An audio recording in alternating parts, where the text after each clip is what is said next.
Hello ladies and gentlemen, welcome back to my channel. My name is Esther and today I'm talking about something that is dear to my heart. In another life where I'm not a law lecturer, I am a life coach, especially to the youth and young adults. So I was once invited somewhere to give a talk to young girls, young ladies about life, about being single and then getting married and life as you progress along the way. So this video is going to be in two parts. The first part is going to be for the single girls out there. Even the men, the information is good for you to know, to share with your sisters, but also for you to know. And like I said, it is something that's dear to my heart because many of the young girls and young men, the young adults, they are not really mentored, and they find themselves just living life, just going through life without really paying attention to the decisions they're making, to how they're forming their life out. So this video is a talk I gave somewhere. I thought I had the material, why not post it on this channel as well, so that other people who are not at that conference where I talked can be able to benefit from it. So I hope you enjoy and pick a thing or two from this video. So let's go straight to the first part, the single lady. And by single lady, I'm talking about you are waiting to get married, or you are not yet married but you hope to get married, and you're still living your life, enjoying your life, and are looking forward to having a husband, in the next few years, in 1 year or 2 years. What are some of the things we should be doing at this stage? What are some of the things how should you position yourself around this time? So you're waiting for Mr. Perfect, you have that list that he must satisfy all these things. Usually what I tell the ladies that I talk to, that I mentor, that as you are looking for Mr. Perfect, as you're receiving all the dudes that is my potential husband, is this guy likely to be my husband, you must first be that person. You must be the person that you're looking for. So you have to work on yourself. Make sure you are wife material. You're clean. How are you dealing with your relationship with God? Can you cook? Are you handling your anger? Can you be a team player? Work on yourself. Put in effort in improving yourself so that you become wife material. Because as you're looking for Mr. Right, they're also looking for Miss Right. So make sure you are what you're looking for. Use your time wisely, build your skills, make money, serve God, give your best to everything out there in the world, because you have all the time, you have no hindrances, you're not held back by anything like children or home responsibilities. Like, give it your best, get deep in Christ, get to know Christ deeper, maximize your time as a single girl, because soon all that time will not be available, but now that it is around, use it maximum, to your maximum benefit, so that you make sure that you try to be whole, because you see, marriage does not complete you. It just brings on someone who's equally broken like you. So it is good that by the time you're getting married, you're almost completing your journey of wholeness. You're not a broken vessel. So work on being Miss Perfect. Work on getting yourself to be marriage material.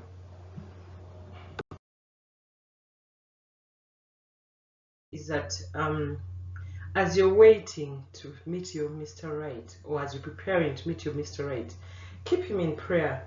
When we were 15 years old in Gaza High School, the missionaries used to tell us, pray for your husband, pray for your husband.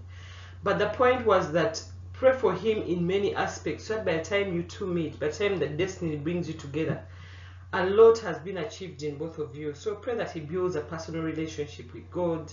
He remains chaste, healthy, he builds his skill, he works hard, he grows the skills that you want, that will benefit him and the family, that he's raised well by his family, he's of married material, he has good friends, he's not in wrong company, he keeps a good reputation, because all these things eventually matter. Even as you decide that you're going to get married, they matter.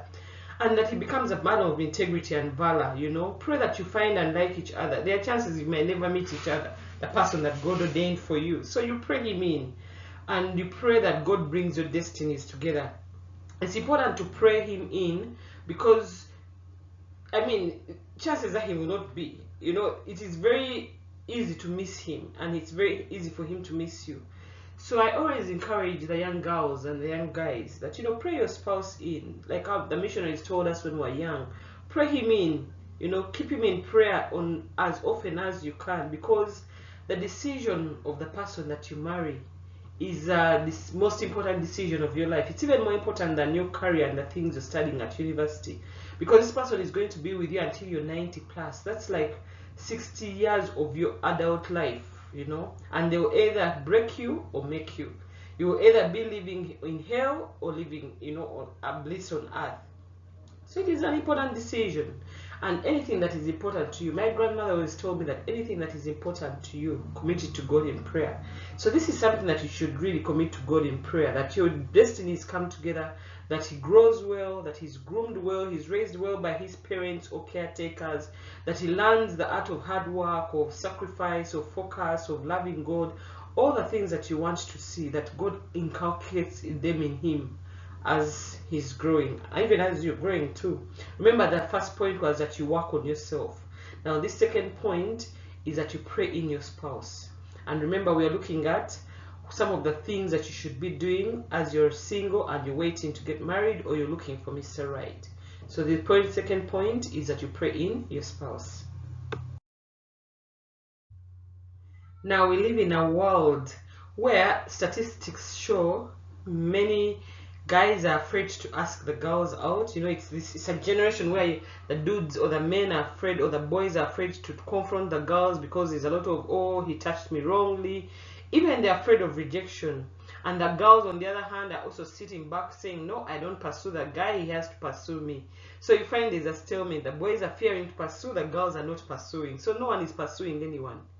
Now, one of the things that I think that are important as you wait is to pray that he desires you, that he is interested in you. You could be there and he's there, but he's not interested.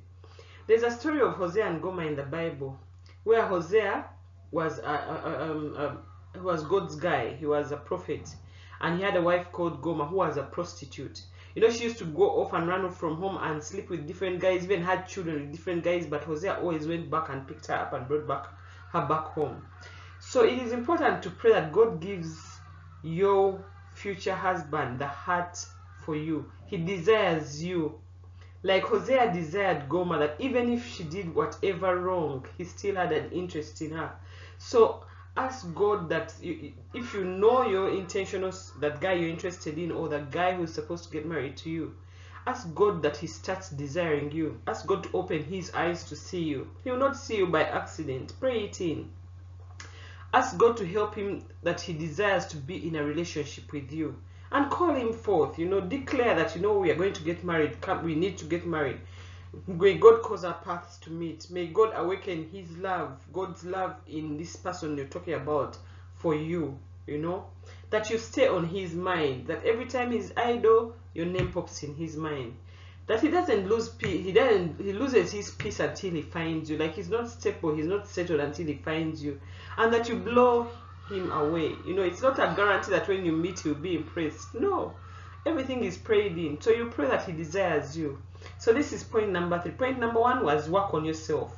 Point number 2, pray him in. Now point number 3, pray that he's interested in you. You're now praying for the interest, for the feedback, for his reaction, that God gives him interest in you, that God opens his eyes to see you, that he actually comes forth and pursues you. Yes, this is candid talk, but what you want, you have to pray it in. If you don't pray it in, it doesn't work out the way you want it to work out. There's a saying that a lot is achieved through prayer. So prayer is just one of the avenues that, even as you do different things like working on yourself and all that and the other things you're going to cover, you pray him in. You pray that he has interest in you. You pray that he has a desire for you. That even when he hears wrong things about you, for him his interest is bent on you. Just like Hosea. Hosea even went to the prostitute's husbands and bought his wife out, paid for her a ransom so she can come back home. Now that is a unique type of love that you'll not see easily. So you pray it in, that you're loved that way, and that your future spouse sees you and desires to be with you. Now the fourth point that I think is important is to always ask God for his opinion on this person that you think is likely to be your spouse. Many times we don't submit our love affairs to God and we feel like, no, this is outside God's ambit. But it is important that the person you're going to live with for the next 60 years of your life is approved of God. Because the Bible says he guides the footsteps of the righteous, meaning he'll give you guidance, he'll guide you on what footsteps you should take. So when you find him, ask God, is he the one? Ask him. God speaks in very different ways, and he can speak to you in a particular way. Many times I ask the most practical way. When people ask me, how do I know God is speaking to me? I always tell them the most practical way is to use the fleece, what Gideon did in Judges. If you read the story in Judges, Gideon wanted to go to war and he didn't know whether it was okay for him to go to war. So he said, God, if you're going to let me win in this war that we were going for, let me know that it is your will that we go and that we're going to win. And how will I know your will? I will see that there's this cotton wool which we call the fleece. I've put it on the ground. Let the ground all be dry, and this cotton wool I've put on in the morning, let it be wet. Then I'll know it's your will. So when he woke up, the whole ground was completely dry, but the cotton wool was wet. So he knew, oh, this is God's will. But then he said, Lord, maybe I'm mistaken. Please do it again and confirm to me. Tomorrow, let everywhere be wet, but let this fleece be dry, this cotton wool be dry. And he woke up and everywhere was soaking wet, but the cotton wool was completely dry. Then he knew that that was the will of God. So it is important that you ask God whether this guy you're thinking about is really the person for you.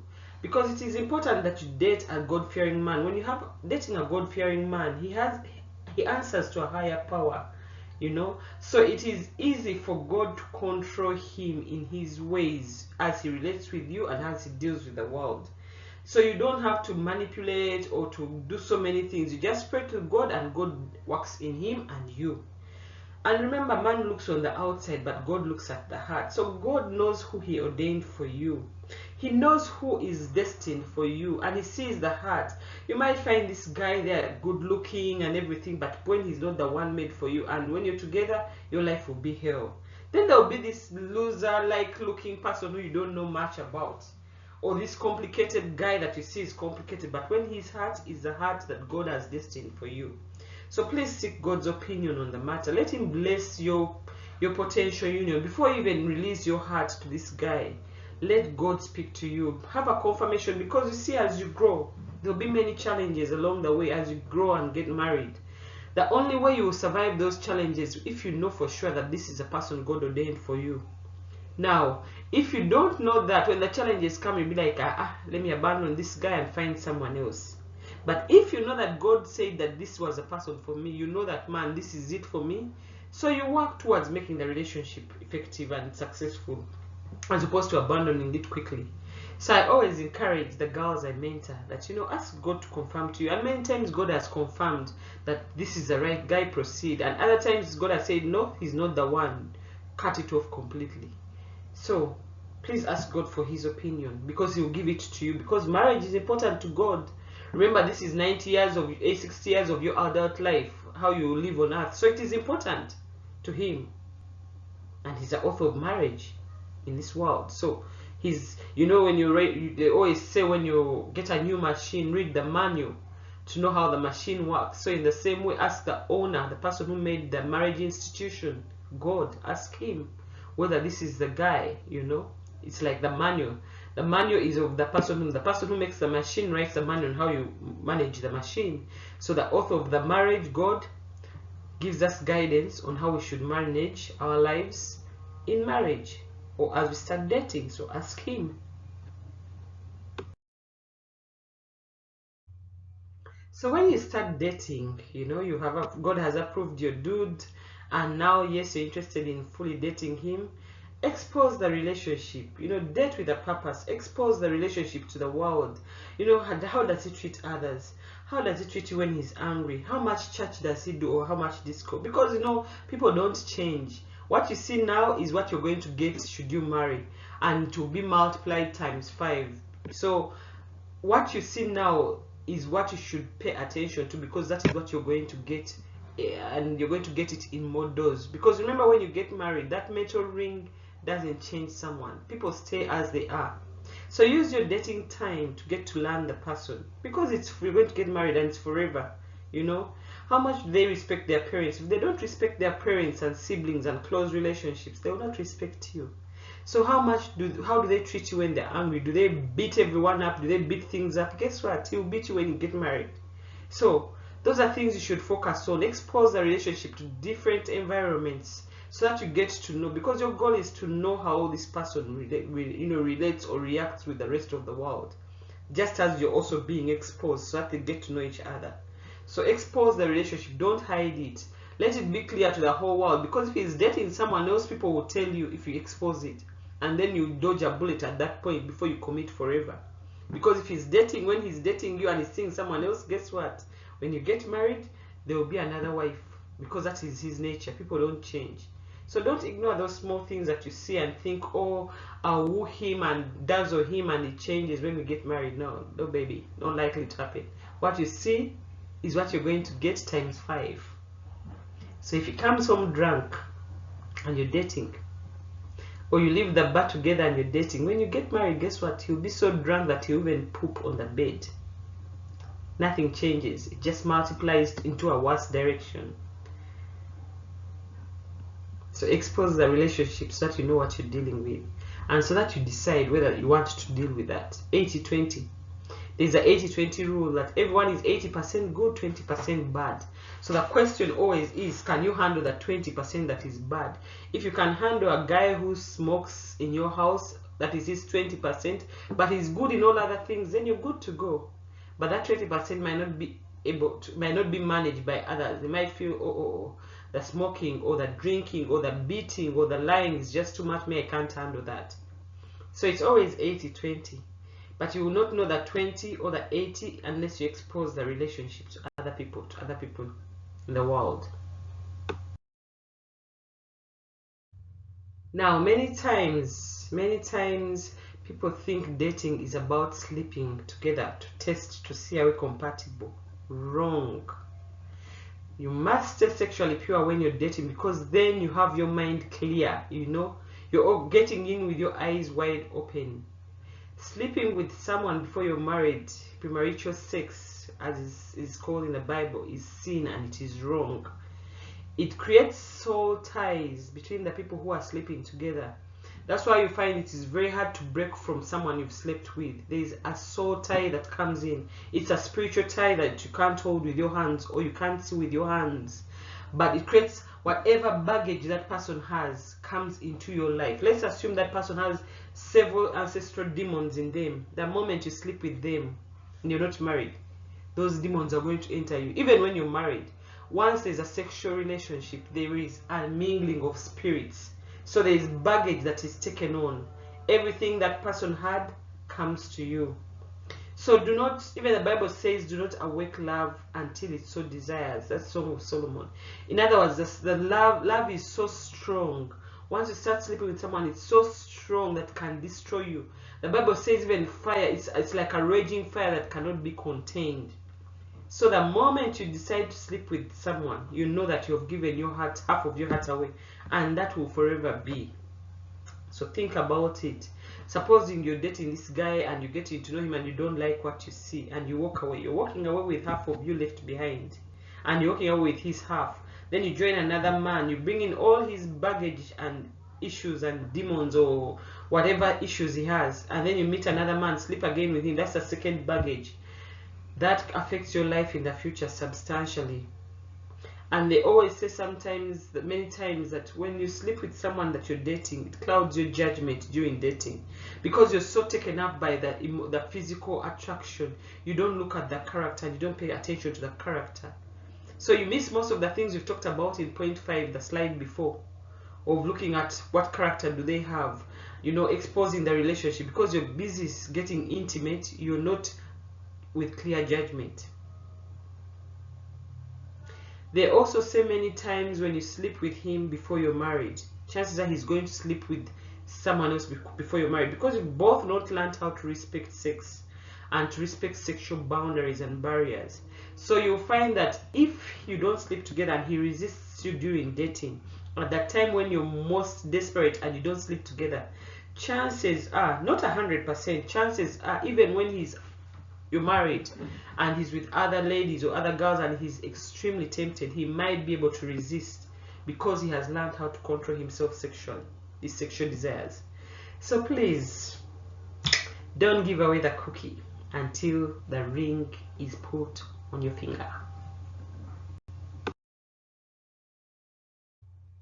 So as you're dating and you're preparing to get married in a year or 2 or 3, focus on the marriage, not on the wedding. Many times here in Uganda, we focus on making a very big wedding, getting photos that will look good on Instagram, or preparing things that will make, the world buzz that the wedding happened. But those things are just glary. They go. They are wind. Focus on the things that matter. Focus on building a foundation for your marriage. Do as much counseling as possible as a couple. Pray together weekly. Pray your lives ahead. Pray for your lives ahead. Pray everything that you want to see in, Pray for the marriage. Lay a deep foundation for the marriage. Don't use all the money you collect for the weddings to just do the ceremony for the day. Because you live when you're in debt. You've done such a big wedding because you've been pressured by everyone, and then you're in so much debt. You start life in debt. It's going to make you fight with your spouse. The honeymoon is going to be miserable because you have real financial pressure. No. Keep some of the money. Use it to pay rent, for example, for the next 6 months. Work on getting your home ready early. Decide this is where we'll stay. Pay some money so that the house is booked, the house that you love is booked.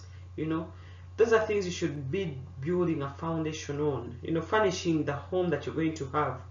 Not so much the day that you get married, because that's just a day where you're feeding people who can eat in their homes, and then the day goes. Yes, it will be memorable, but in 10 years time, you just have like 5-10 pictures left and a few memories and a lot of disaster or happiness that resulted from not preparing for the marriage. So pay more attention to counseling. Pay more attention in understanding each other, how to live together. Not that stay together, no, but pay attention in building a foundation for the marriage. So that is the end of the first part, the one that I talked about with respect to those who are going to get married or who are single. The second part that I'll post will be about the fact that now that you've married, you're a young girl, you're a young dude, you've just gotten married. What should you focus on? What should you look at?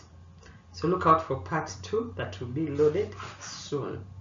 I hope you picked something, just even if it's one thing, and that it makes a difference in how you prepare yourself to get married.